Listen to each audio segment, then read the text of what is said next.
बात है 1907 की। 3 साल बाद दुनिया का सबसे बड़ा जहाज बनने वाला था, जिसका नाम था टाइटैनिक। पर क्या आपको पता है, ये जहाज डूबने से पहले ही क्रैश था। इस वीडियो में मैं आपको बताऊंगा वो 7 राज जो 100 साल से छुपाए गए, वो 3 कॉन्स्पिरेसी जो गवर्नमेंट ने दबाई, और एक ट्रूथ जो सब कुछ बदल देगा। तो चलिए शुरू करते हैं। 1907 में 2 कंपनीज आपस में फाइट कर रही थी। पहली वाइट स्टार लाइन और दूसरी कुनर्ड लाइन। कुनर्ड ने 2 नए जहाज बनाए थे, जिनका नाम था लुस्टियाना और लुटानिया, और ये जहाज बहुत तेज़ थे। उनकी स्पीड 25 नॉट्स थी। वाइट स्टार लाइन का ऑनर था जेपी मॉर्गन, जो अमेरिका का सबसे अमीर आदमी था, और उसने सोचा कि तेज़ी से कुछ नहीं होगा, मैं बनाऊंगा सबसे बड़ा और सबसे आलीशान जहाज। तो प्लान बना कि 3 जहाज बनेंगे, जिनका नाम रखा ओलंपिक क्लास। टाइटैनिक इनमें से दूसरा था, पहला ओलंपिक और तीसरा ब्रिटानिक। कंस्ट्रक्शन स्टार्ट हुई मार्च 1909 में बेलफास्ट, आयरलैंड में। कंपनी का नाम था हारलैंड एंड वोल्फ, और ये दुनिया का सबसे बड़ी शिपयार्ड थी, जहाँ 15,000 लोग काम करते थे। टाइटैनिक बनने में लगे 3 साल और खर्च आया $7.5 मिलियन, जो आज के हिसाब से $400 मिलियन है, जिसकी लेंथ 882 फीट मतलब 4 फुटबॉल फील्ड के बराबर, और हाइट 175 फीट मतलब 17 फ्लोर का बिल्डिंग। वेट 46,000 टन और कैपेसिटी 3,547 लोगों की। इसमें फर्स्ट क्लास के थे 905 लोग, सेकेंड क्लास के 564 लोग, थर्ड क्लास के 1,134 लोग और 944 क्रू। सबसे खास बात ये थी कि टाइटैनिक को बोला गया पार्शियली अनसिंकेबल, क्योंकि इसमें थे 16 वाटर टाइट कंपार्टमेंट, और सोचा गया कि अगर 4 कंपार्टमेंट भी पानी से भर गए तो भी जहाज नहीं डूबेगा। पर क्या आपको पता है, ये झूठ था। अब सुनो एक शॉकिंग बात। टाइटैनिक के डिपार्चर से 10 दिन पहले एक कोल फायर लग गई थी जहाज के अंदर, नंबर 6 बॉयलर रूम में। हाँ सही सुना, टाइटैनिक ऑलरेडी ऑन फायर थी जब वो निकल रही थी इंग्लैंड से। ये आग लगी 24 मार्च 1912 को और बुझी 14 अप्रैल को, मतलब 14 दिन तक लगी रही, और उसकी गर्मी थी 1000 डिग्री फ़ारेनहाइट, जिससे जहाज की बॉडी हल्क वीक हो गई। वाइट स्टार लाइन ने ये बात छुपाई, क्योंकि अगर पैसेंजर को पता चल जाता तो कोई सवार नहीं होता, और यही वीक हल्क बाद में आइसबर्ग के डैमेज को इतना डेडली बना देगी। समझे, ये फायर ही असली विलन थी। अब आती है सबसे बड़ी कॉन्फ्रेंसी, जिस पे अभी भी बहस होती है। टाइटैनिक की सिस्टर शिप थी ओलंपिक, और दोनों ऑलमोस्ट एक जैसे दिखते थे। चलिए इस मिस्ट्री को डिटेल में समझते हैं। 1911 में ओलंपिक क्रैश हो गई एक नेवी शिप से, HMS हवाके, जिसे ओलंपिक को बाद में डैमेज हुआ और रिपेयर में आएंगे $2.5 मिलियन, लेकिन इंश्योरेंस नहीं मिलेगा पूरा। अब कॉन्फ्रेंसी ये थी कि वाइट स्टार लाइन ने स्वैप कर दिया, टाइटैनिक को बोला ओलंपिक और ओलंपिक को बोला टाइटैनिक, क्योंकि ओलंपिक डैमेज थी और उसका इंश्योरेंस नहीं मिलेगा, लेकिन अगर ये डूब जाती तो इंश्योरेंस मिलता। इसलिए उन्होंने ओलंपिक को भेज दिया जैसे ये टाइटैनिक हो, और टाइटैनिक को छुपा लिया। प्रूफ क्या है, विंडोज़ के पैटर्न्स अलग थे। ओलंपिक में इंड क्लोज्ड प्रोमोंडेड थी और टाइटैनिक में ओपन प्रोमोंड थी, और ब्रेकेज में जो मिला वो ओपन है, मतलब ब्रेक टाइटैनिक की थी। पर कुछ एक्सपर्ट कहते हैं कि दोनों में प्रोपेलर अलग थे। टाइटैनिक में 3 ब्लेड्स का प्रोपेलर था और ओलंपिक में 2 ब्लेड्स का, और ब्रेक में 3 ब्लेड्स मिले, मतलब स्वैप नहीं हुआ, और ये मिस्ट्री आज तक अनसॉल्व्ड है। 10 अप्रैल 1912 सुबह 12 बजे टाइटैनिक चली साउथहैम्पटन से। रास्ते में वायरलेस ऑपरेटर को आते रहे आइसबर्ग वार्निंग। कितने वार्निंग आए? 6 नहीं, 7 नहीं, 21 वार्निंग। हाँ 21 वार्निंग आए थे, लेकिन वायरलेस रूम में थे 2 लोग, जैक फिलिप्स और होरोल्ड ब्रीड, और उनका काम था पैसेंजर्स के पर्सनल मैसेज भेजना। इसलिए हर आइसबर्ग वार्निंग आती रही वो इग्नोर कर देते थे, क्योंकि उनको लगता था कि ये इम्पोर्टेंट नहीं है। सबसे आखिरी वार्निंग आई 14 अप्रैल को रात 9:40 पर शिप मैसबा से, जिसमें लिखा था large iceberg right had danger. लेकिन जैक फिलिप्स ने ये मैसेज कैप्टन स्मिथ तक नहीं पहुंचाया, क्योंकि वो मैसेज भेज रहा था कैप्रेस कनाडा को। यही एक घटिया गलती थी जो 1500 लोगों की जान लेकर गई। अब सुनो सबसे डार्कनेक पार्ट। जब टाइटैनिक डूब रही थी, एक और जहाज पास में खड़ी थी जिसका नाम था एसएस कैलिफोर्नियन, और वो सिर्फ 19 माइल दूर थी, मतलब 30 किलोमीटर। कैलिफोर्निया के कैप्टन था स्टैनली लॉर्ड, जिसने रात को 10:30 पर देखा कि आगे बहुत सारी आइस है, तो उसने ऑर्डर दिया कि रोक दो जहाज और सुबह तक यहीं रहेंगे। रात 11:30 पर कैलिफोर्निया के ऑफिसर ने देखा एक जहाज की रोशनी जो थी टाइटैनिक, और रात 12:45 पर टाइटैनिक ने रॉकेट छोड़ा, वाइट रॉकेट। कैलिफोर्निया के ऑफिसर ने देखा पर समझा नहीं। उसने सोचा कि शायद कंपनी रॉकेट है और पार्टी कर रहे होंगे, और रात 2 बजे तक कैलिफोर्निया ने 8 रॉकेट देखे, फिर भी कोई एक्शन नहीं लिया।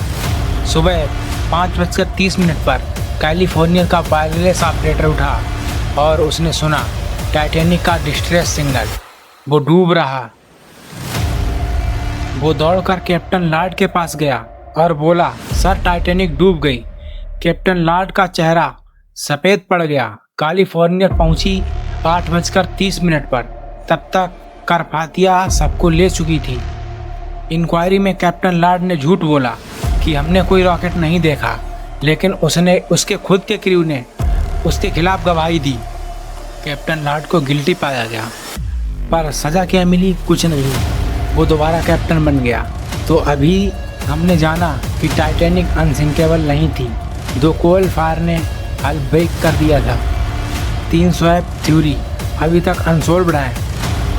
4 21 वार्निंग आई जो इग्नोर किए गए, और 5 कैलिफोर्निया ने देखा पर कुछ नहीं किया।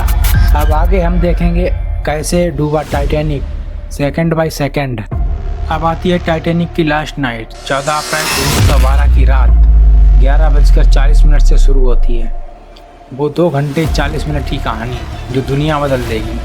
चलिए घड़ी के हिसाब से देखते हैं क्या क्या हुआ। रात की 11:40 पर टाइटैनिक की स्पीड थी 22.5 नॉट्स, जो ऑलमोस्ट फुल स्पीड थी। लुकआउट पे थे 2 आदमी, रेडलेक फ्लीट और रेफेल्ड ली, और उनकी आंखें थक चुकी थी क्योंकि उनके पास दूरबीन नहीं थी। हाँ सही सुना, टाइटैनिक के पास एक ही दूरबीन थी, और वो सेकंड ऑफिसर ब्लेयर के पास थी, जो लास्ट मिनट पे हटा दिया गया, और वो दूरबीन अपने साथ ले गया। तो फ्लीट और ली नंगी आंखों से देख रहे थे। 11:40 पर फ्लीट ने देखा आगे कुछ खड़ा है, और वो खड़ा था आइसबर्ग। फ्लीट ने घंटी बजाई 3 बार, मतलब आगे खतरा है। फिर फ़ोन उठाया और ब्रिज पे बोला, आइसबर्ग राइट अहेड। ब्रिज पे था फर्स्ट ऑफिसर मुर्डोज।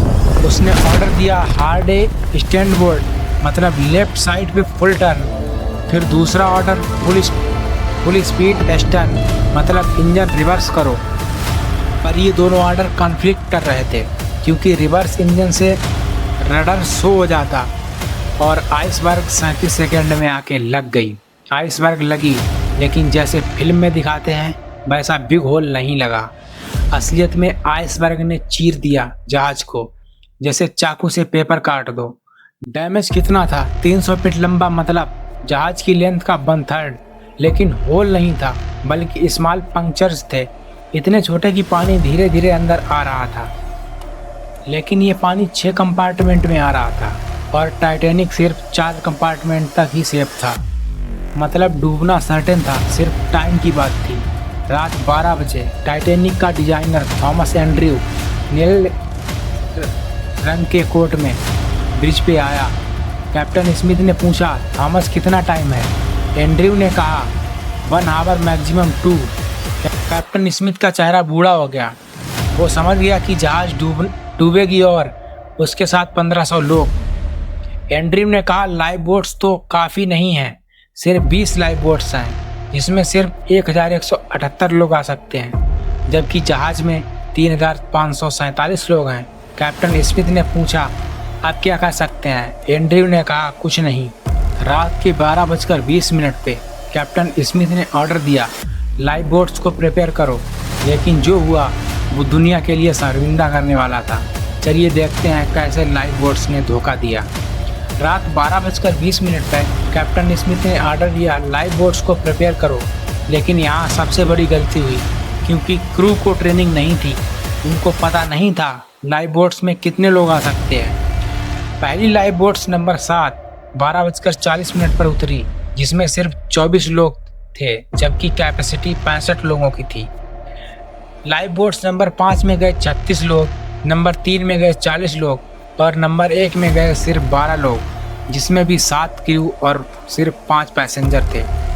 और ये सब जब नीचे थर्ड क्लास के लोग गेट के अंदर बंद थे। टोटल लाइफ बोट्स 1178 लोगों को ले जा सकती थी, सिर्फ 705 लोग बच पाए। अब सुनो दिल तोड़ने वाला सच, वुमेन एंड चिल्ड्रंस फर्स्ट बोला गया, पर यह सिर्फ फर्स्ट क्लास के लिए था। फर्स्ट क्लास की 97% वुमेन बच गईं, जबकि थर्ड क्लास के सिर्फ 46% वुमेन बची। फर्स्ट क्लास के 32% चिल्ड्रन बच गए, जबकि थर्ड क्लास के 30% चिल्ड्रन बच पाए। और फर्स्ट क्लास के 33% मैन बच गए, जबकि थर्ड क्लास के सिर्फ 16% मैन बचे। मतलब पैसा बचाता था, नाम नहीं। टाइटैनिक का बैंड था 8 मेंबर का, जिनका लीडर था बैलेंस हार्टली। जब सब लोग भाग रहे थे तब ये लोग बैंड बजा रहे थे। फिल्मों में दिखाते हैं कि वो नियरर माई गॉड दी बजा रहे थे, लेकिन सर्वाइवर ने कुछ और कहा। कुछ ने कहा एंथम और कुछ ने कहा सॉन्ग दी एंथम। सच क्या है पता नहीं, क्योंकि बैलेंस हार्टली और उसके सारे मेंबर्स सब मारे गए, लेकिन उनकी बॉडी मिली और उसके हाथ में बॉयलन था, जो ऑक्शन में बेचा गया $1.7 मिलियन में। अब आगे वीडियो में हम देखेंगे द रेस्क्यू कैसे आई, करपाथिया और आफ्टरनाथ डूबने के बाद क्या हुआ। डूबना 2:20 पे हुआ। अब रेस्क्यू का टाइम आता है, लेकिन जो रेस्क्यू आया वो भी अपने आप में मिस्ट्री है। चलिए देखते हैं कैसे बचे हुए लोग। करपाथिया एक छोटी सी शिप 13,600 टन की, जबकि टाइटैनिक 46,000 टन की थी। उसका कैप्टन था आर्थर रोस्टॉल। रात 12:15 पे करपाथिया का वायरलेस ऑपरेटर ने सुना टाइटैनिक का सिक्योरिटी सिग्नल। कैप्टन रोस्टर ने ऑर्डर दिया फुल स्पीड 70 नॉट्स, जबकि करपाथिया की मैक्स स्पीड 14 नॉट्स थी। उसने इंजन पे जबरदस्ती प्रेशर डाल दिया। रास्ते में आइसबर्ग थे। कैप्टन रोस्टन खुद डेक पे खड़ा रहा और गाइड कर रहा था। 4 बजे करपाथिया पहुंची, जब टाइटैनिक 2:20 पे डूब चुकी थी। करपाथिया ने 705 लोग उठाए और उनको दिया कंबल, गर्म पानी, कॉफ़ी और डॉक्टर्स ने इंजर्ड का इलाज किया और करपाथिया वापस गई न्यूयॉर्क 18 अप्रैल को।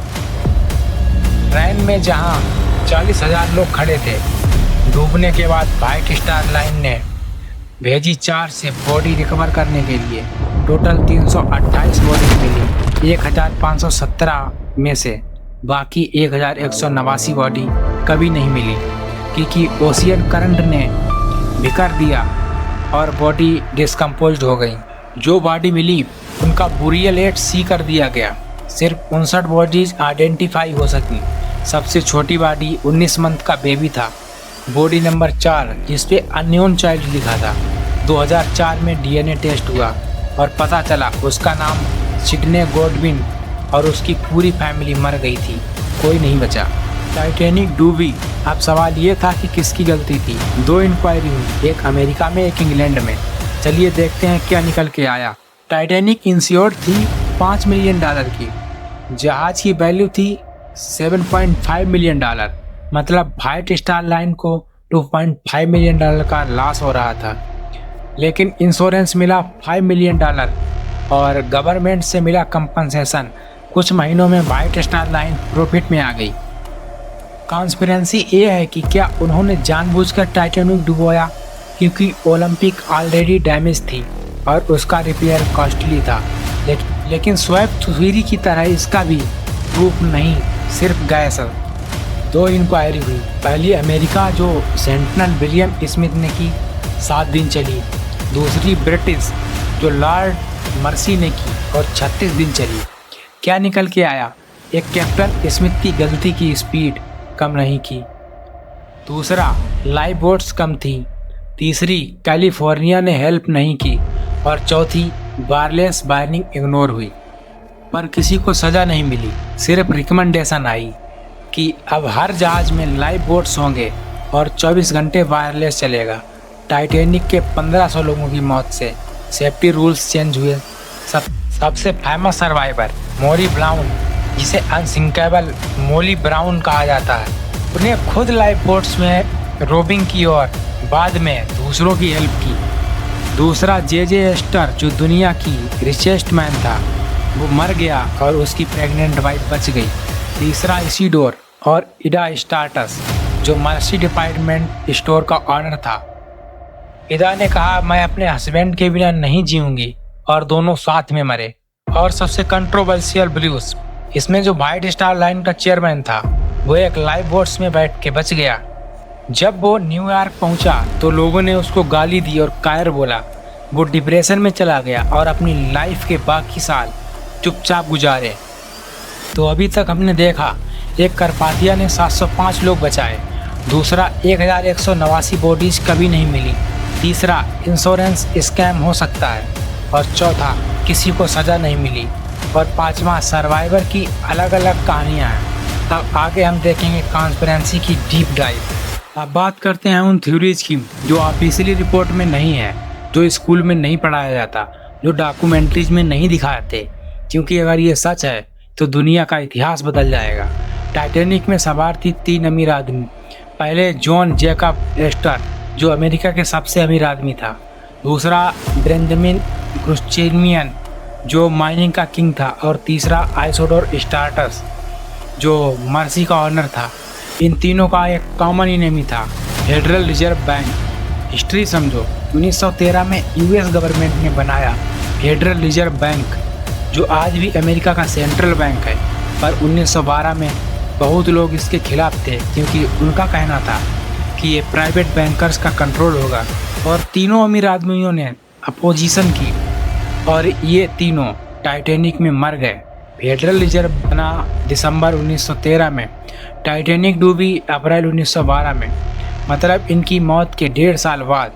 कॉन्स्पिरेसी ये है कि जेपी मॉर्गन ने खुद टाइटैनिक का ऑनर था और जो फेडरल रिजर्व का सपोर्टर था, इन तीनों को हटवाया। प्रूफ क्या है? जेपी मॉर्गन का अपना टिकट कैंसिल था, उसने लास्ट मिनट पे नहीं आना और बोला कि मेरी तबीयत खराब है, लेकिन वो उसी टाइम फ्रांस में था अपनी गर्लफ्रेंड के साथ। कोइंसिडेंस या प्लानिंग, आप डिसाइड करो। अब दूसरी कॉन्स्पिरेसी थ्योरी दे हटके है। टाइटैनिक में था एक इजिप्टियन ममीज केस, जिसका नाम था प्रिस्टीरियस ऑफ अम्यून रा। और कहानी ये है कि ये ममीज क्रस्ट थी, जिसको भी रखा वो मर गया। ममीज को खरीदा था एक ब्रिटिश कलेक्टर ने, जो मर गया। फिर दूसरा भी मर गया और तीसरा भी मर गया। तो किसी ने सोचा चलो इसको अमेरिका भेज देते हैं, और रख दिया टाइटैनिक में, और टाइटैनिक डूब गई। लेकिन सच क्या है? No mummy on Titanic. ये टेबलॉइड न्यूज़ थी। 1912 में एक न्यूज़पेपर ने झूठ लिखा और लोग मान गए। ब्रिटिश म्यूजियम में एक क्रस्ट ममी है, उसकी स्टोरी भी असली है, पर वो टाइटैनिक में नहीं थी। तो ये कॉन्स्पिरेसी फेक है, लेकिन लोगों को अच्छी लगती है, इसलिए आज भी चलती है।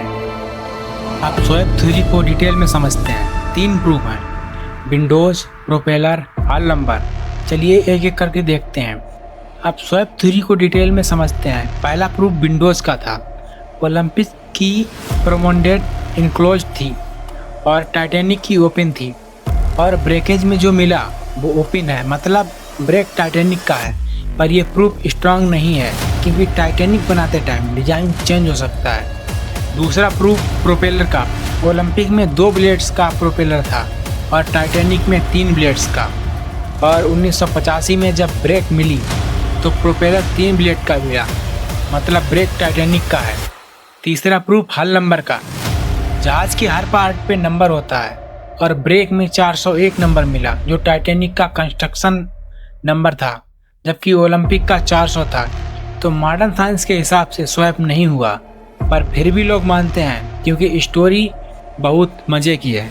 अब सुनो थोड़ा रिलीजियस एंगल। टाइटैनिक का कोड नंबर 401 है और बाइबल में नोआस आर्क का वर्ष जीनियस 7.1 है। टाइटैनिक डूबी 14 अप्रैल को। उसी डेट को अब्राहम लिंकन को शूट किया गया। टाइटैनिक डूबी और RMS रिपब्लिकन डूबी, कोइंसिडेंस या पैटर्न? और टाइटैनिक का बैंड बज रहा था नियरर माई गॉड दी, जो गॉड के पास आने के बारे में है। तो कुछ लोग कहते हैं कि टाइटैनिक डिवाइन पनिश्ड थी, अनसिंकेबल का घमंड और गॉड ने दिया। ये पर्सनल बिलीफ है, साइंस नहीं, लेकिन बहुत लोग मानते हैं। तो अभी तक हमने देखा एक फेडरल रिजर्व कॉन्फ्रेंसी हो सकती है, 2 ममीज क्रक्स फेक है, तीसरा ओलंपिक स्वैप नहीं हुआ और चौथा बाइबलिक कनेक्शंस बिलीफ है। अब आगे वीडियो में टेक्निकली मिस्टीरियस जो मॉडर्न साइंस ने सोल्व किया। 100 साल बाद साइंस ने टाइटैनिक को दोबारा एग्जामिन किया और जो मिला वो शॉकिंग था। पता चला आइसबर्ग सिर्फ ट्रिगर था, असली विलन कुछ और था। 1990 में साइंटिस्ट ने टाइटैनिक के मेटल सैंपल लिए, ब्रेकेज से और लैब पे टेस्ट किया। रिजल्ट हेयर राइजिंग था। स्टील में सल्फर बहुत ज़्यादा था। सल्फर से स्टील ब्रिटल हो जाता है, मतलब गर्मी में ठीक है लेकिन ठंडे पानी में टूट जाता है। टाइटैनिक 28 डिग्री फ़ारेनहाइट पानी में था। उसकी स्टील ग्लास जैसी हो गई। आइसबर्ग लगी तो स्टील क्रैक्ड हो गई और रिवेट्स भी खराब थे। रिवेट्स वो नेल होते हैं जो स्टील प्लेट्स को जोड़ते हैं। टाइटैनिक के रिवेट्स में स्लेज बहुत ज़्यादा था, जो एक तरह की गंदगी होती है। जैसे सीमेंट में ज़्यादा रेत डाल दो तो वो वीक हो जाती है। जब आइसबर्ग लगी तो रिवेट्स प्रोप्ड आउट हो गए और प्लेट्स अलग हो गई। मॉडर्न शिप्स में स्टील डुकेट होता है, मतलब हिलती है, टूटती नहीं। इसलिए आज के जहाज नहीं डूबते आसानी से। 1912 का जनवरी में एक रेयर एस्ट्रोनॉमिकल इवेंट हुआ जिसे सुपर मून कहते हैं। चांद 1400 साल में सबसे ज़्यादा पास आया, जिसे रिकॉर्ड हाई टाइड्स आई और समंदर के पानी 1.5 फीट ज़्यादा ऊपर आया। इस हाई टाइड ने क्या किया? आर्कटिक में जो आइसबर्ग ग्राउंडेड थे वो फ्लोट हो गए और वो आइसबर्ग जो नॉर्मली साउथ नहीं आते वो आए और बहुत सारे आए। अप्रैल 1912 में नॉर्थ अटलांटिक में एवरेज से 5 टाइम ज़्यादा आइसबर्ग थे। टाइटैनिक ने देखा फिर भी सीरियस नहीं लिया और कैप्टन स्मिथ ने स्पीड कम नहीं की। अगर सुपर मून नहीं होता तो इतनी आइसबर्ग नहीं होते। टाइटैनिक को अवॉइड करना इजी होता। नेचर ने भी टाइटैनिक के खिलाफ काम किया। सबसे interesting mystery cold water mirage, जिसने आइसबर्ग को इनविजिबल कर दिया और कैलिफोर्निया को भी ब्लाइंड कर दिया। चलिए समझते हैं ये क्या था। अब सबसे interesting mystery cold water image. 14 अप्रैल की रात वेदर परफेक्ट था, no clouds no moon, stars दिख रहे थे, लेकिन पानी का टेम्परेचर बहुत ठंडा था और ऊपर की हवा थोड़ी गर्म थी। इस डिफरेंस ने बनाया टेम्परेचर इन्वर्जन, जिससे एक फॉल्स हॉरिजन बन गया, जिससे गर्मी में रोड पे पानी दिखता है। ऐसे ही आइसबर्ग इनविजिबल हो गया। लुकआउट्स ने देखा, जब तक दिखा तब तक बहुत देर हो चुकी थी और यही मिराज कैलिफोर्निया को भी कंफ्यूज किया। कैलिफोर्निया ने जो रॉकेट देखे वो मिराज की वजह से ऊपर नहीं गए बल्कि साइड में गए, इसलिए कैलिफोर्निया वाला समझ नहीं पाया कि ये डिस्ट्रेस सिग्नल है। 1992 में ब्रिटिश साइंटिस्ट टिम माल्टिन ने ये प्रूव किया कि कंप्यूटर सिमुलेशन में टाइटैनिक 2-3 टुकड़े में टूटी। वो और सर्टेन वो स्मूथली नीचे गया, लेकिन सर्टेन काटस की तरह घूमते हुए नीचे गया। सर्टेन में क्या हुआ? इम्पोल्यूजन। जैसे बैलून पे जोर से दबाओ तो फटता नहीं बल्कि अंदर की तरफ गिरता है। सर्टेन नीचे जाते वक्त उसके अंदर एयर पॉकेट्स थे, जब प्रेशर बढ़ता तो एयर पॉकेट्स क्रैश हो गए, इसलिए सर्टेन पैनकेक जैसा फ्लैट है और सारे विंडोज अंदर की तरफ टूट गए।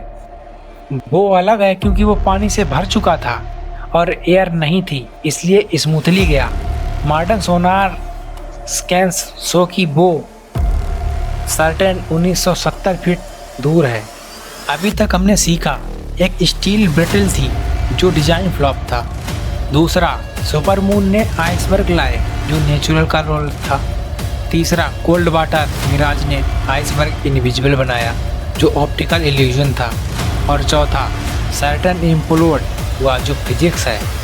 अब आखिरी पार्ट में फाइनल रिविलेशन। 73 साल बाद 1985 में रॉबर्ट बैलार्ड ने टाइटैनिक ढूंढी, लेकिन मिशन कुछ और था। यूएस नेवी ने फंड दिया अपने काम के लिए। चलिए फैसिनेटिंग स्टोरी सुनते हैं। 73 साल बाद 1985 में रॉबर्ट बैलार्ड ने टाइटैनिक ढूंढी, लेकिन कैसे ढूंढी? यूएस नेवी ने फंड दिया, लेकिन असली मिशन कुछ और था। यूएस नेवी 2 न्यूक्लियर सबमरीन ढूंढ रही थी, यूएसएस स्कॉर्पियन और यूएसएस थ्रेसर, जो कोल्ड वार में डूब गई थी। बैलार्ड ने देखा, मैं टाइटैनिक ढूंढूंगा, पर पहले आपके सबमरीन ढूंढ लूँगा। डील हुई और बैलार्ड ने सबमरीन ढूंढी। फिर टाइटैनिक मिली 12,500 फीट नीचे, जहां पानी का प्रेशर 6,000 psi था, जो कार के टायर से 200 टाइम्स ज़्यादा था। बैलार्ड ने देखा, वो इंटैक्ट है, सर्टेन फ्लैट है और बॉडी नहीं है। सब कुछ डिजोल्व हो चुका है, सिर्फ सूज बचे हैं, क्योंकि सूज लेदर के होते हैं और लेदर बैक्टीरिया नहीं खाते।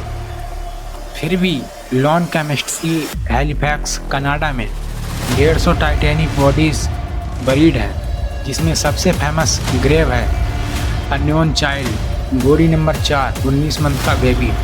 2001 में डीएनए टेस्ट हुआ और पता चला बेबी का नाम सिडनी लैरिस गॉडविन, जो अपनी पूरी फैमिली के साथ था। फादर फ्रेडरिक, मदर अगस्ता और 6 सिबलिंग्स सब मर गए, कोई नहीं बचा। 2008 में एक रिलेटिव मिला फिनलैंड में, आंट का ग्रैंड डॉटर, और उन्होंने स्टोन पर लिखवाया unknown child now identify as Sydney Godwin. Titanic का वायरलेस ऑपरेटर जैक फिलिप्स और हॉरलोल्ड ब्रिज डूबने के बाद मार्कोनी कंपनी ने सारे मैसेज कॉन्फ्लिक्ट कर लिए, क्योंकि सच ऐसा था जो वो नहीं चाहते थे दुनिया जाने। चलिए 1999 में रिलीज हुए मैसेज में क्या मिला। टाइटैनिक के वायरलेस ऑपरेटर जैक फिलिप्स और हॉरलोल्ड ब्रिज थे। डूबने के बाद मार्कोनी कंपनी ने सारे मैसेज कॉन्फ्लिक्ट कर लिए, क्योंकि सच मैसेज कैप्टन स्मिथ की गलती थी और कुछ में ढीले दिखती थी। 1999 में ये मैसेज रिलीज हुए। पता चला जब टाइटैनिक डूब रही थी, तब जैक फिलिप्स पर्सनल मैसेज भेज रहा था कैप्रेस कनाडा को, और जब आया आइसबर्ग वार्निंग, उसने कहा सटाप आई एम बिजी। वो मैसेज सिर्फ मैसेवा से आ रहा था और वार्निंग थी लार्ज आइसबर्ग राइट की हेड डेंजर। अगर फिलिप्स ने ये मैसेज कैप्टन तक पहुंचाया होता तो टाइटैनिक रुक सकती थी, लेकिन उसने इग्नोर किया, क्योंकि वो पैसे कमा रहा था पैसेंजर्स के मैसेज भेजकर। सबसे इम्पोर्टेंट क्वेश्चन, टाइटैनिक को 100 साल हो गए हैं, फिर भी क्यों ट्रेंड? 3 रीजन है। फर्स्ट क्वेश्चन, ट्रेजेडी और लव का कॉम्बिनेशंस जो इंटरेस्टिबल है, इसलिए टाइटैनिक फिल्म ऑस्कर विनर है। Second question, class divide, poor versus rich, third class versus first class, जो आज भी रिलेवेंट है। थर्ड क्वेश्चन, क्या कैलिफोर्नियन ने हेल्प की? क्या होता अगर दूरबीन होते, और क्या होता अगर स्पीड कम होती? और हम हमेशा सोचते हैं कि अगर मैं होता तो क्या करता। और सबसे बड़ा रीज़न, टाइटैनिक अनसिंकेबल थी लेकिन डूब गई। ये रिमाइंडर है कि इंसान कंट्रोल में नहीं है और नेचर बड़ा है। टाइटैनिक के बारे में आज भी एक मिस्ट्री अनसॉल्व्ड है। वो मिस्ट्री है कैप्टन स्मिथ। कुछ कहते हैं कैप्टन स्मिथ ने अपनी लास्ट रात में कुछ और देखा जो हम नहीं देखते। सच क्या है पता नहीं, क्योंकि कैप्टन स्मिथ टाइटैनिक के साथ डूब गया और उसका बॉडी कभी नहीं मिला, और जब तक उसका बॉडी नहीं मिलता ये मिस्ट्री अनसॉल्व्ड रहेगी। तो दोस्तों, इस वीडियो का सफ़र ख़त्म हुआ। टाइटैनिक ने सिखाया एरोगेंस सबसे बड़ी गलती है। नेचर को अंडर एस्टिमेट मत करो और सेफ्टी को कभी भी कंप्रोमाइज़ मत करो। अगर वीडियो अच्छी लगी हो तो लाइक करो, सब्सक्राइब करो और शेयर करो। मुझे कमेंट में बताओ आपको कौन सा मिस्ट्री सबसे इंटरेस्टिंग लगा। मैं हूँ आपका अपना, अगली मिस्ट्री में मिलते हैं। तब तक के लिए धन्यवाद।